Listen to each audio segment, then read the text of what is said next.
Ressentir, voilà le secret. Neville Goddard, chapitre 2. Le sommeil. Le sommeil qui occupe le tiers de notre vie sur Terre est la porte d'entrée naturelle vers le subconscient. C'est donc sur le sommeil que nous allons maintenant nous concentrer. La qualité des 2 tiers de notre vie où nous sommes conscients se mesure sur le plan de l'attention que nous accordons au sommeil. Notre compréhension du sommeil et le ravissement qu'il peut nous apporter nous motiveront, nuit après nuit, à y plonger comme si nous avions rendez-vous avec un être aimé. Dieu parle par des songes, par des visions nocturnes. Quand les hommes sont livrés à un profond sommeil, quand ils sont endormis sur leur couche, alors il leur donne des avertissements et met le sceau à ses instructions. Job 33, 15, 16. C'est par le sommeil et par la prière, un état similaire au sommeil, que l'homme pénètre dans son subconscient pour y implanter des idées et recevoir des informations. Dans ces états, le conscient et le subconscient sont unis dans la création. Le masculin et le féminin ne font qu'un. Le sommeil est l'état où l'homme ou l'esprit conscient se coupe du monde, des sens pour aller à la rencontre de son amoureuse, le subconscient. Le subconscient, contrairement à la femme terrestre qui parfois désire changer son homme, ne cherche aucunement à changer l'esprit conscient. L'état d'éveil, il l'aime comme il est et il reproduit fidèlement ce qu'il est dans le monde des formes. Les conditions et les événements de votre vie sont vos enfants, conçus et développés dans le monde, dans le moule de votre subconscient durant le sommeil. Ils sont à l'image et à la ressemblance de vos sentiments les plus profonds qu'ils peuvent dévoiler. Sur la terre comme au ciel, sur la terre comme dans le subconscient, peu importe ce que vous entretenez dans votre esprit avant de vous endormir, cela se manifestera dans les 2 tiers de votre vie éveillée et en donnera le ton. Rien ne peut vous empêcher de réaliser votre objectif si ce n'est votre incapacité à ressentir ce que vous désirez être ou ce que vous voulez posséder. Votre subconscient donne vie à votre désir seulement lorsque vous ressentez ce désir comme étant déjà réalisé. L'état d'inconscience du sommeil est l'état naturel du subconscient, puisque toute chose vient de votre intérieur et que la perception que vous avez de vous-même détermine ce qui sera. Vous devriez toujours vous endormir en ressentant que votre désir est réalisé. Vous n'attirez jamais ce que vous voulez. Vous attirez ce que vous êtes, et vous êtes ce que vous ressentez être, aussi bien que ce que vous pensez des autres. Pour qu'il se réalise, un désir doit être ramené au sentiment d'être, d'avoir ou de vivre l'état désiré maintenant. Cela s'accomplit en supposant que le désir est réalisé et en ressentant tout ce qui en découle. La réponse à la question « Comment me sentirais-je si mon désir était réalisé ?» vous aiguillonnera vers le sentiment qui doit monopoliser votre attention alors que vous vous détendez avant de vous endormir. Vous devez être dans la conscience d'être ou d'avoir ce que vous désirez avant de vous endormir. Une fois endormi, l'homme n'a plus la liberté de choisir. Son sommeil sera entièrement sous l'influence de la dernière conception qu'il a eue de lui-même alors qu'il était à l'état d'éveil. C'est la raison pour laquelle il devrait toujours ressentir un sentiment d'accomplissement et de satisfaction avant de sombrer dans le sommeil. Allons au-devant de lui avec des louanges. Psaume 95, 2.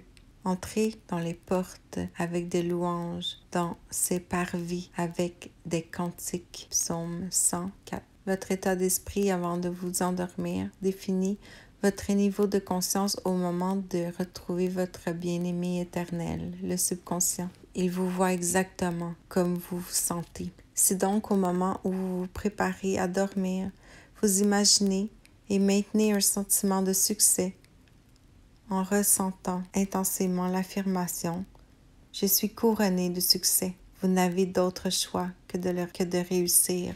Étendez-vous sur le dos, sans oreiller ou appui-tête. Ressentez que votre désir est réalisé, puis détendez-vous en vous laissant glisser doucement dans l'état d'inconscience qui précède le sommeil.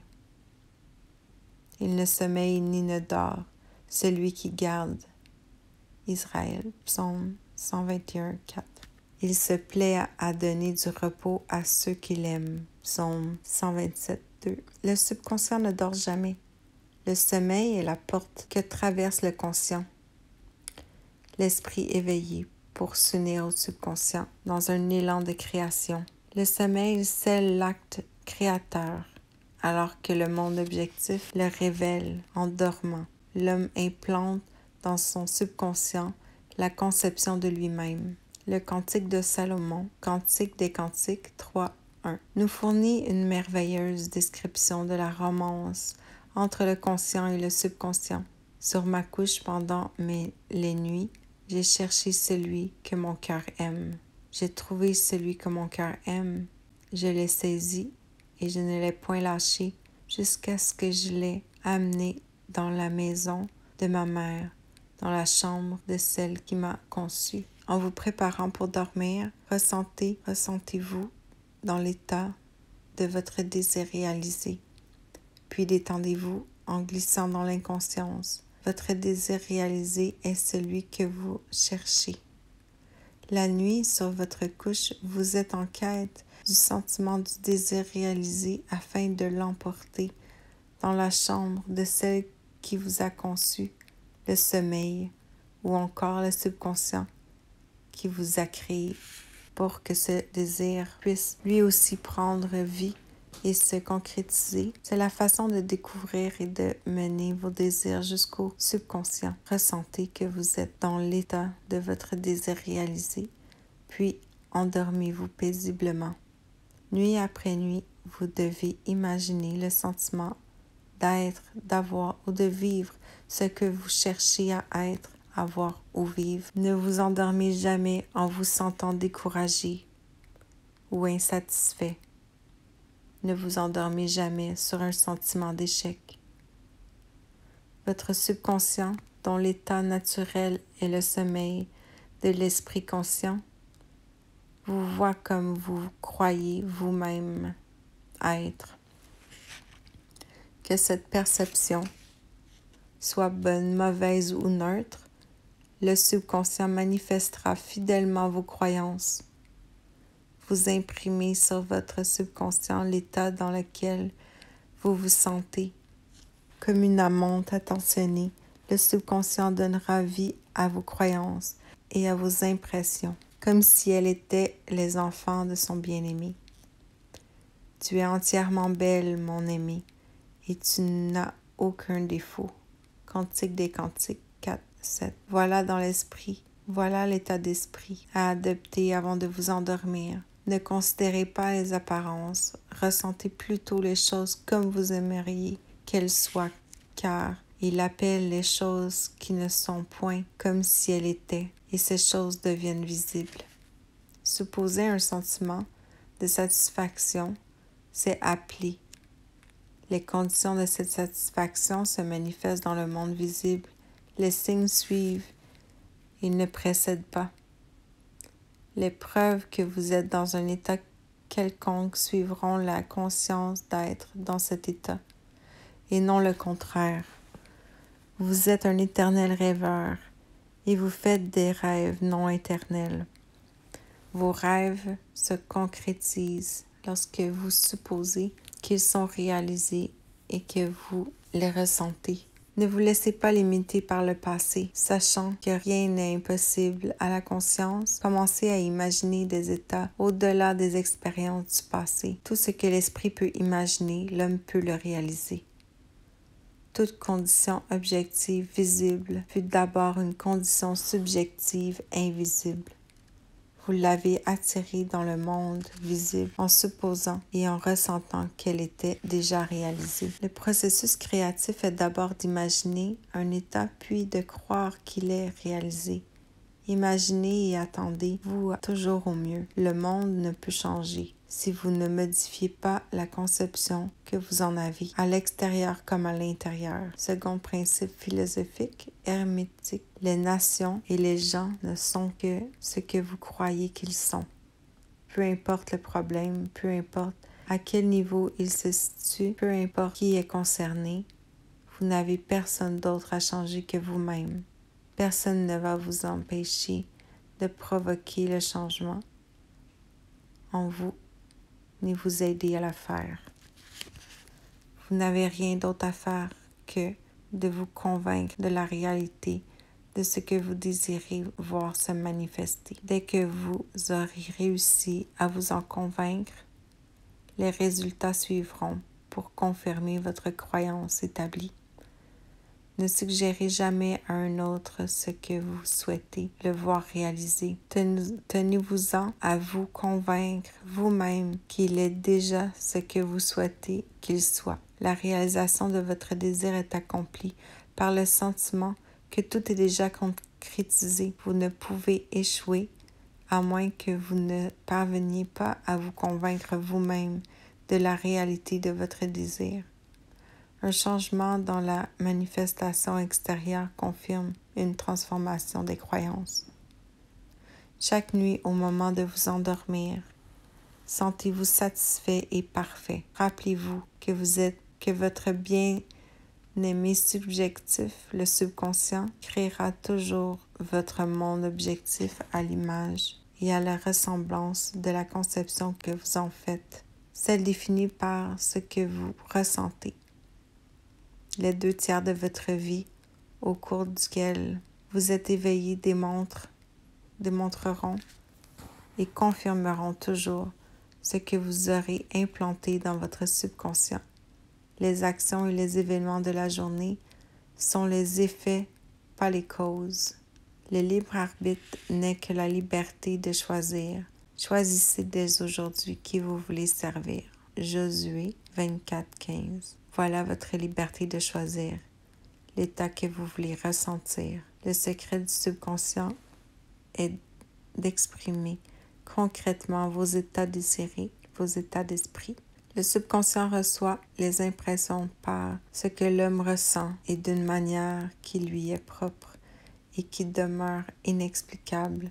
Il donne forme et vie à ces impressions ressenties. Les actions de l'homme sont déterminées par ce qu'il implante dans son subconscient. L'illusion du libre arbitre et sa croyance en sa liberté d'action ne reflètent que son ignorance des causes réelles qui le portent à agir. Il se croit libre parce qu'il a oublié le lien entre lui et les événements. À l'état de veille, l'homme est sous l'influence des impressions que le subconscient cherche à exprimer. Si par le passé, il a maladroitement implanté dans son subconscient ce qu'il ne désirait pas, il doit d'abord changer ses pensées et ce qu'il ressent, car c'est la seule façon par laquelle il pourra transformer son monde. Ne perdez pas un instant en regret, car penser avec émotion aux erreurs du passé ne fait que perpétuer ces erreurs encore et encore. Laissez les morts ensevelir les morts. Luc 9:60. Détournez-vous des apparences et imaginez le sentiment qui serait vôtre si vous étiez déjà celui que vous souhaitiez être. Ressentir un état crée cet état. Le rôle que vous jouez au théâtre de la vie est déterminé par votre conception de vous-même, en ressentant que votre désir est réalisé et en vous détendant doucement dans le sommeil. Vous vous écrivez un rôle de premier plan que vous jouerez sur la terre le lendemain. Tout en dormant, vous êtes instruit et encouragé dans votre rôle. L'acceptation de la finalité mène automatiquement à sa réalisation. Ne vous méprenez pas. Si en vous préparant pour le sommeil, vous ne ressentez pas consciemment et intensément l'état dans lequel vous seriez si votre désir était déjà réalisé, alors vous allez emporter dans la chambre de l'amour qui vous a conçu la somme totale de toutes les réactions et de tous les sentiments de la partie éveillée de votre journée. Et durant le sommeil, vous serez influencé de telle sorte que ces réactions et ces sentiments seront reproduits le lendemain. Vous vous lèverez le matin en croyant que vous êtes doté du libre arbitre, sans vous rendre compte que toutes vos actions et tous les événements de la journée ont été prédéterminés par votre conception de vous-même, entretenue au moment de vous endormir. Votre seule liberté est alors celle de la réaction. Vous êtes libre de choisir comment vous allez réagir devant les événements de la journée et quels seront les sentiments que vous entretiendrez. Mais les actions, les événements et les circonstances de la journée auront été prédéterminés, à moins que, consciemment et délibérément, vous définissiez l'état d'esprit dans lequel vous allez vous endormir. Vous allez inconsciemment sombrer dans le sommeil, dans un état d'esprit composé de tous les sentiments et réactions que vous aurez eus dans la journée. Chaque réaction à un événement où la situation crée une impression sur le subconscient. Si cette réaction n'est pas contrecarrée par un sentiment opposé et dominant, elle sera la cause d'une action future. Les idées alimentées par un sentiment sont des actions créatrices. Faites preuve de sagesse dans l'utilisation de ce droit divin. Par votre habileté à penser et à réfléchir, vous dominez toute la réaction, toute la création. Par votre habileté à penser et à réfléchir, vous dominez toute la création. Lorsque vous êtes éveillé, vous êtes semblable à un jardinier qui doit sélectionner les graines qu'il sèmera dans son jardin.